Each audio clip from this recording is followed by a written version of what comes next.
So I just want to do a quick video on the RDQ drone bag, and I want to actually use my BPx2 as a reference and comparison. So let me show you, let me start off with the outside. So you'll notice that the outside has nice MOLLE webbing all the way down. It does come with 3 straps there. And you do have to put these straps on. It's not that hard, but yeah, just to let you know, you do have to put those on. These nice zippers, they do come with these little clasps so that you can actually pull it open pretty quick. That's going to come in handy when I start doing this because I'm actually using one hand to record, so we'll do that.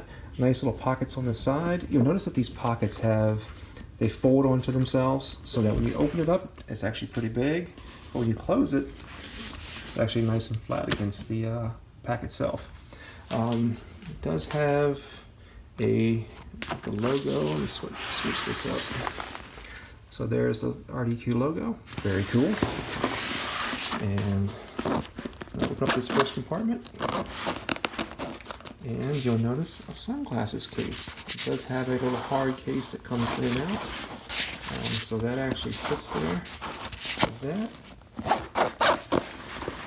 And now, the difference between the RDQ bag and, say, the BPx2, the BPx2, if you're not familiar with it, it actually opens up and you can actually get to everything as the first compartment is open. So the back panel actually opens up and you have the spaces here for things. You also have space here for your radio and goggles and things like that. So keep that in mind when I do go through this, because the difference between the BPx2 and this one is that this is actually separated in zippered layers. So we have 1, 2, and then the third one down here, which is for a laptop.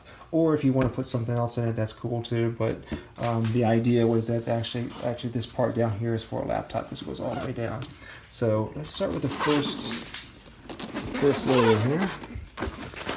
And keep in mind that I actually haven't set up my bottom layer yet. I've just got this like in the mail just like another hour ago. So I haven't actually set these little dividers up yet. So let's take a look at the first layer. So the first layer has this pocket and it has this clear thin material. It does have this grid pattern in it, and it's pretty solid. Yeah, so this pocket is pretty big. Put stuff in here, lots of junk. Mask, always carry your mask.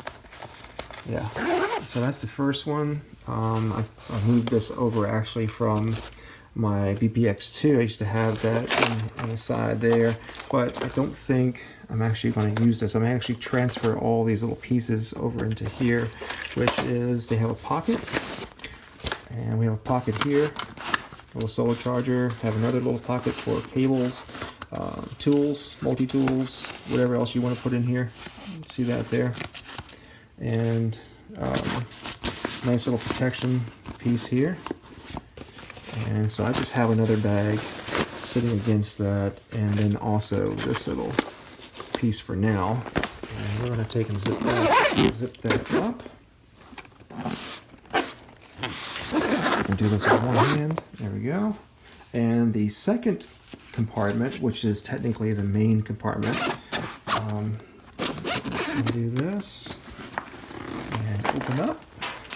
We have another pocket there, pretty big too, very big stuff. Another zipper pocket on this second part, and like I said, I haven't set this up yet. These are supposed to go in here. I'm actually in the process of setting that up, so keep that in mind. So I'm actually going to take, and this panel, you can actually zip it down either side to close it up and protect whatever's in here. Unzip it, and you have a toolbox, little tool case thing where you can put all your tools in. So basically on my BPx2, I used to have there, so I just transferred all the tools from there into here with no problems. I have a DJI goggles and the Newbie drone case. Now, when you look at this, it doesn't look like it's going to fit, right? So the one thing I noticed is that this is actually, it actually kind of slumps down a little bit. So if we lift this up, lift this side up right here, it actually lifts up beyond the case. You see that? See how it's lifting up right there? So it's just down right now because I have all this weight up here in this compartment and things. So have the radio and a little air conditioned unit for my long days in the 100-degree weather. But like I said, I haven't set up the little dividers yet, and but I'll post a picture from RDQ of what it's supposed to look like. And it doesn't necessarily have to be, you don't have to put a divider here, you don't have to put a divider there. It's all up to you and how you want to set up your bag. But the one thing that I do like is the fact that everything from this bag here was able to go into this bag. So I'm going to take and close this up real quick.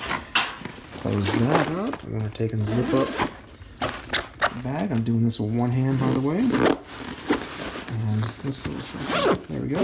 One hand. And if I lift this all the way up, I'll take and unzip this front.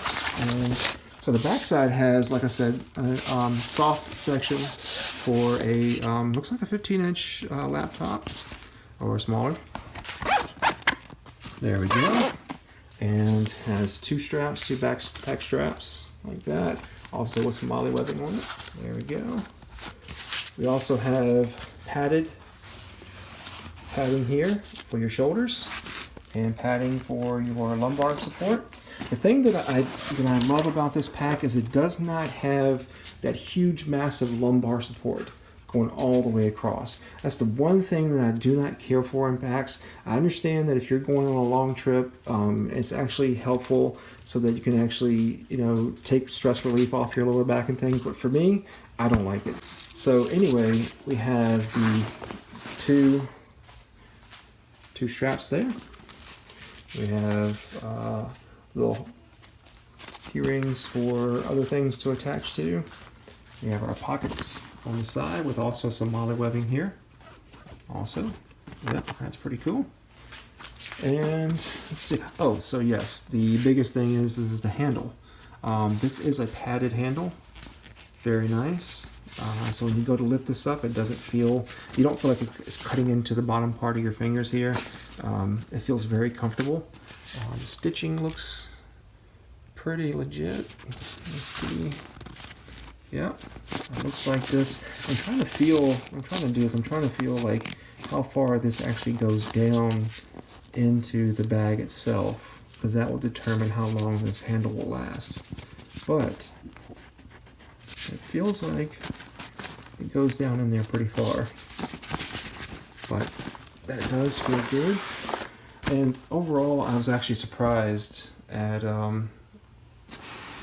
just being able to get like all of the stuff from the BPx2 into the this bag. Even though it looks like it's smaller, as you see here, you can see like the difference between the height here and here. It's pretty much the same in height-wise. The only thing is that it just is, it is a lot. So if you look at it like this, there we go. See that? It's about, I would say maybe 2 to 3 inches, 3 inches shorter. It just looks like that because this little piece is sitting up.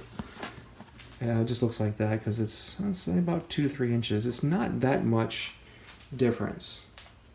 So even though people are online looking at it and going, hey, this thing is like really small. Well, no, actually, technically it's not.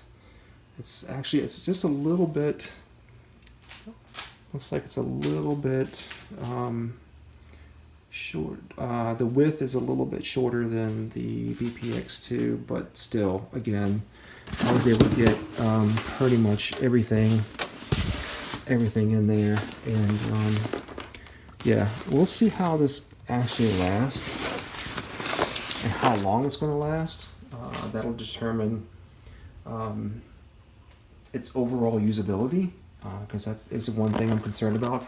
I have had this BPx2 for almost 3.5 years. No issues, no problems. It has lasted for a very long time, so I'm kind of curious to see how well this RDQ bag is going to hold up. And there you go.